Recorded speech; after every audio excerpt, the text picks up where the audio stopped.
Chers abonnés, merci de vous abonner massivement sur notre chaîne YouTube. Installez-vous confortablement.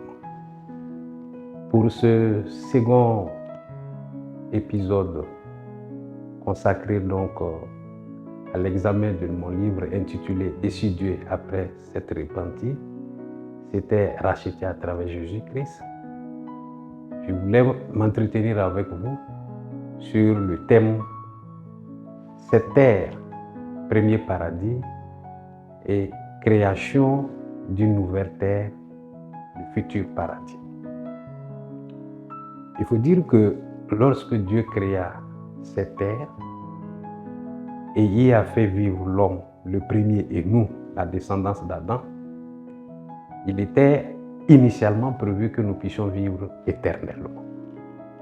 La preuve, c'est que dans Genèse 3, il est bien précisé, après que Adam et Ève aient désobéi, il est dit que voici, l'homme est devenu comme l'un de nous pour la connaissance du bien et du mal.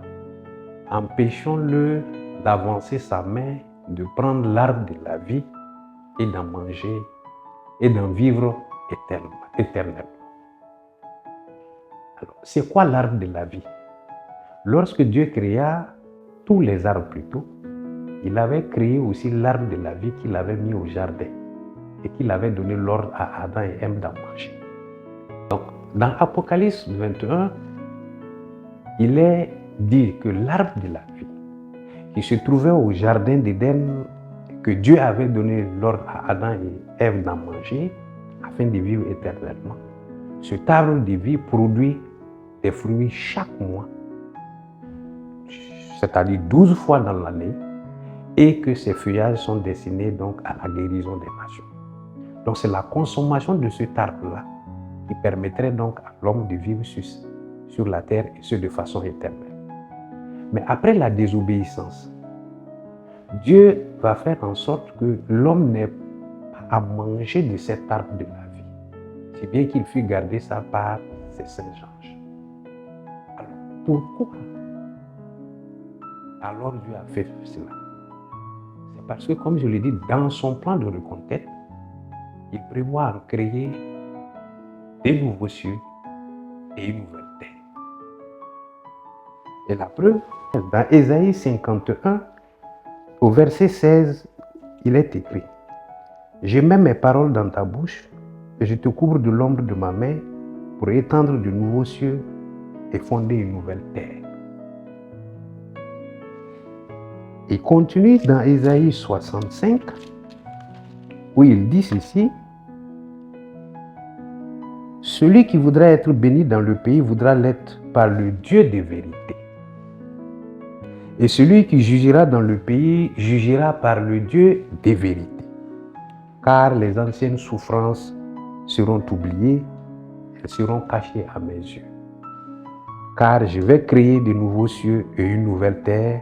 On ne se rappellera plus les choses passées et elles ne reviendront plus à l'esprit. » Et dans Ésaïe 66, il dit ceci, « Car comme les nouveaux cieux et la nouvelle terre que je vais créer subsisteront devant moi, dit l'Éternel, ainsi subsisteront votre postérité et votre nom. » Donc, dans ces prophéties d'Ésaïe, Dieu annonce la création d'une nouvelle terre et de nouveaux cieux. Lorsque Jésus vient, qu'est-ce qu'il dit par rapport à ça? Il dit que Dieu a tant aimé le monde qu'il a envoyé son Fils unique afin que quiconque croit ne périsse point, mais qu'il ait la vie éternelle. Même s'il meurt, je le ressusciterai, car je suis la vie et la résurrection. Donc Jésus vient pour que, en croyant en lui, l'homme puisse accéder à la vie éternelle. Et je rappelle que lorsque Dieu avait créé la terre, c'était pour que l'homme mène sur cette terre cette vie éternelle. Mais Jésus nous dit, il dit non, si vous venez à moi, vous croyez en moi, si vous mourrez, je vous ressusciterai et vous allez vivre éternellement. Mais où iront vivre? Où va aller vivre ces personnes qui vont croire et qui auront droit donc à l'éternité? Pour le comprendre, dans Apocalypse, nous allons lire donc Apocalypse 21. Puis, je vis un nouveau ciel et une nouvelle terre, car le premier ciel et la première terre avaient disparu et la mer n'était plus.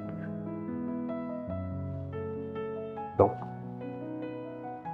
dans cette vision que Dieu révèle à son apôtre Jean, consacré donc dans l'Apocalypse, il est également écrit que cette terre dans laquelle nous sommes avait disparu et qu'un nouveau ciel et une nouvelle terre étaient apparus.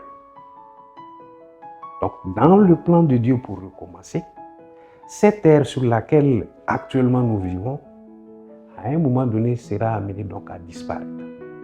Des nouveaux ciels, des nouveaux cieux et une nouvelle terre donc sera créée. Et pour attester que ce que j'ai dit est vrai, voilà ce que Jésus nous dit lui-même à propos de ça dans Jean 14, verset 1 à 3. Que votre cœur ne se trouble point, croyez en Dieu et croyez en moi. Il y a plusieurs demeures dans la maison de mon Père. Si cela n'était pas, je vous l'aurais dit, je vais préparer une place. Et lorsque je m'en serai allé et que je vous aurai préparé une place, je reviendrai et je vous prendrai avec moi, afin que là où je suis, vous y soyez aussi. Donc, c'est dire quoi? Dans ces passages qu'il rassure ses disciples, c'est que au Père de son Père céleste, Dieu, il y a plusieurs demeures. Il y va pour préparer une.